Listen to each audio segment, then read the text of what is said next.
ರಾಜೀವ್ ಗಾಂಧಿ ಆರೋಗ್ಯ ವಿಜ್ಞಾನ ವಿಶ್ವವಿದ್ಯಾನಿಲಯ ಹಾಗೂ ಆರ್ಜಿಯುಎಚ್ಎಸ್ ಆಡಳಿತದಡಿ ಬರುವ 113 ವೈದ್ಯಕೀಯ, ಅರೆವೈದ್ಯಕೀಯ ಸೇರಿದಂತೆ ವಿವಿಧ ಕಾಲೇಜುಗಳ ಸಹಕಾರದಲ್ಲಿ ನಶಾಮುಕ್ತ ಭಾರತ, ನಶಾಮುಕ್ತ ಕ್ಯಾಂಪಸ್ ಘೋಷವಾಕ್ಯದಡಿ ಬೃಹತ್ ವಾಕಥಾನ್ ಕಾರ್ಯಕ್ರಮ ಶನಿವಾರ ನಡೆಯಿತು. ಮಂಗಳೂರಿನ ಮಂಗಳ ಕ್ರೀಡಾಂಗಣದಿಂದ ಕರಾವಳಿ ಉತ್ಸವ ಮೈದಾನದವರೆಗೆ ನಡೆದ ವಾಕಥಾನ್ ಕಾರ್ಯಕ್ರಮಕ್ಕೆ ಸ್ಪೀಕರ್ ಯುಟಿ ಖಾದರ್ ಚಾಲನೆಯನ್ನ ನೀಡಿದರು.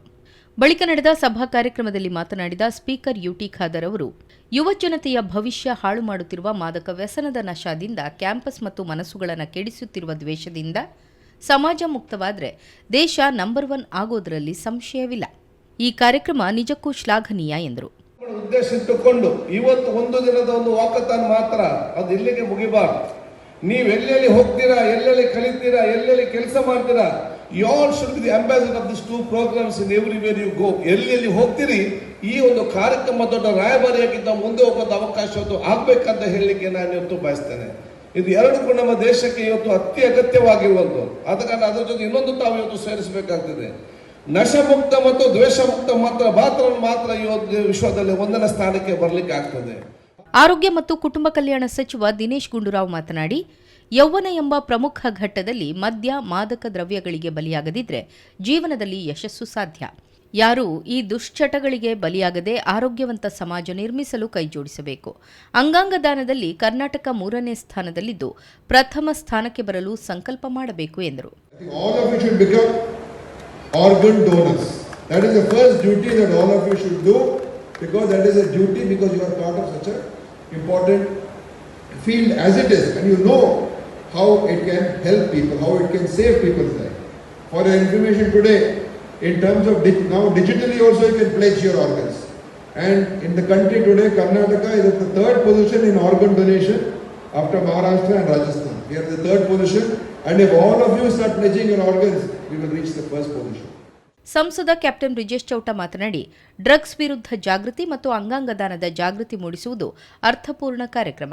ಪ್ರಧಾನಿಯವರ ವಿಕಸಿತ ಭಾರತ ನಿರ್ಮಾಣಕ್ಕಾಗಿ ನಶೆ ಮುಕ್ತ ಭಾರತವೂ ಆಗಬೇಕು ಎಂದರು.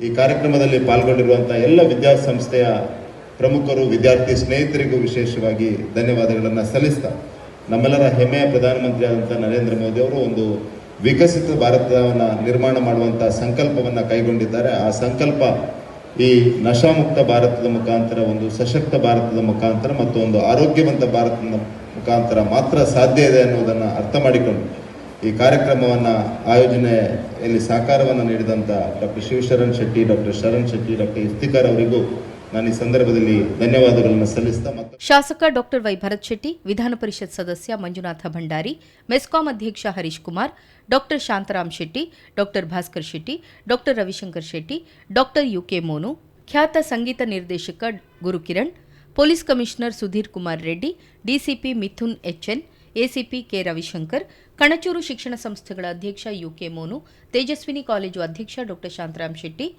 ಸಿಟಿ ಗ್ರೂಪ್ ಆಫ್ ಕಾಲೇಜುಗಳ ಅಧ್ಯಕ್ಷ doctor Bhaskar Shetty, Kanachur institute of medical ಸೈನ್ಸಸ್ನ ನಿರ್ದೇಶಕ ಅಬ್ದುಲ್ ರಹಿಮಾನ್ ಮತ್ತಿತರರು ಉಪಸ್ಥಿತರಿದ್ದರು. ಮಂಗಳಾ ಸ್ಟೇಡಿಯಂನಿಂದ ಕೆನರಾ ಹೈಸ್ಕೂಲ್, ಮಹಾನಗರ ಪಾಲಿಕೆ ಮೂಲಕ ಕರಾವಳಿ ಉತ್ಸವ ತನಕ ನಡೆದ ವಾಕಥಾನ್ನಲ್ಲಿ 12,000 ಅರೆ ವೈದ್ಯಕೀಯ ವಿದ್ಯಾರ್ಥಿಗಳು ಭಾಗವಹಿಸಿದ್ದರು.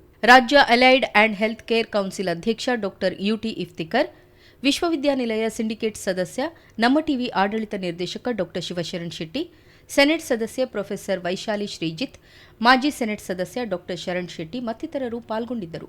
ಇದೇ ವೇಳೆ ಅಂಗಾಂಗ ದಾನ ಕುರಿತಂತೆ ಜಾಗೃತಿಯನ್ನ ಮೂಡಿಸಲಾಯಿತು.